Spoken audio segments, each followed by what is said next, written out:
Bon, d'accord. Eh bien, il y a une autre île avec des dinosaures, sans clôture cette fois-ci. Et vous voulez envoyer des personnes dessus. Un petit groupe de personnes sur le terrain. C'est ça? Bah oui, sinon il n'y aurait pas eu le scénario.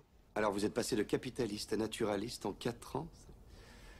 C'est une prouesse. Disons que le terme radin me correspondrait plus, monsieur Malcolm.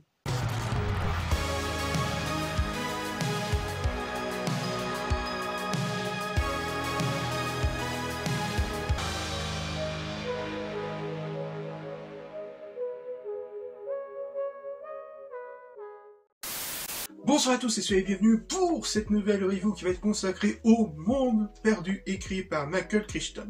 Donc Le Monde Perdu est la suite de l'histoire du best-seller monstrueux qui est Jurassic Park, dont j'en parlerai très prochainement, soyez-en sûrs. Le Monde Perdu est sorti aux USA en 1995, puis en France en 1996. Les deux bouquins sont très différents de la version de Steven Spielberg, avec cependant quelques petites similitudes.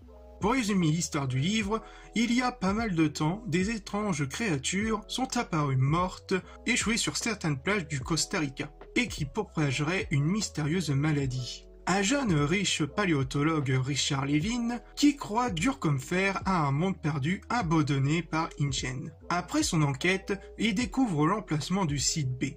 Il est parti avec un de ses amis sur l'île et ils disparurent. Suite à sa disparition, son ami Jack Thorne et Ian Malcolm se mit à sa recherche. Mais ils ne sont pas les seuls à le rechercher. Et je dois dire qu'après l'avoir lu, j'ai plutôt bien aimé, vraiment extrêmement bien aimé. Le livre impose tout de même quelques thèmes assez intéressants à étudier. Par exemple, la théorie du chaos qui est de Malcolm, qui est beaucoup plus étirée dans le bouquin, et qui explique un peu plus en profondeur son opinion et sa vision. Même si parfois, il y a certaines thématiques qui font un peu traîner en longueur et qui donnent vraiment des coups de frein à l'intrigue, qui a tendance à ralentir le rythme, mais cependant, ça reste tout de même assez intéressant à étudier. Il y a toute une intrigue autour des mystères de ce qui se passe sur le site B, et qui fait bien le café. Tout comme les scènes d'action qui prennent vraiment au triple, tout comme les scènes de tension, qui se transforment parfois en de l'horreur, surtout avec les raptors qui sont 10 fois plus hardcore et qui sont beaucoup plus présents. Et on sent un aspect beaucoup plus dangereux. Concernant les similitudes, j'en ai compté 4-5. On va dire que par exemple en termes de similitudes, il y a la scène de la caravane, qui arrive aussi un peu plus tard vers le entre le milieu et la fin. Donc qui est assez différente. On va dire que au lieu de l'arrière qui soit quasiment vers le ravin, c'est le devant qui est dans le ravin. En termes de personnages, il n'y a que Sarah et Malcolm qui y sont.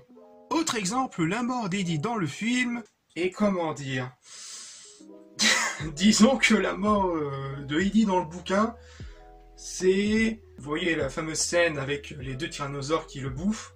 Eh ben, disons que c'est le monde des bisounours comparé à la mort d'Eddie dans le bouquin qui est 10 fois plus hardcore. Pauvre Eddie.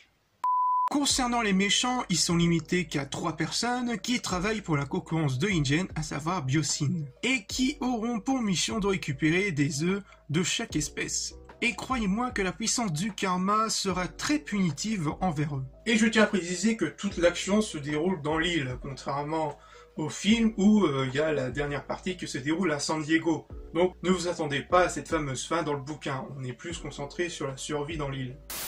Bref, si je peux en conclure, je dirais que cette suite du livre de Jurassic Park réussit très bien à captiver et à intriguer tout au long de son histoire et à étendre l'univers de Jurassic Park. Avec la maîtrise de l'attention très réussie, à poser des thèmes assez intéressants à méditer, même si parfois ça a tendance à ralentir le rythme, malgré cela, Le Monde Perdu réussit parfaitement à proposer une toute autre expérience du film de Steven Spielberg. Voilà, franchement, c'est un 10 sur 10 des familles, hein. Franchement, j'ai ultra bien kiffé, et la prochaine fois, je vous promets qu'on s'attaquera à l'origine du succès planétaire. Voilà, cette petite review est finie, j'espère qu'elle vous aura plu, et on se retrouve pour de futures vidéos. Peace!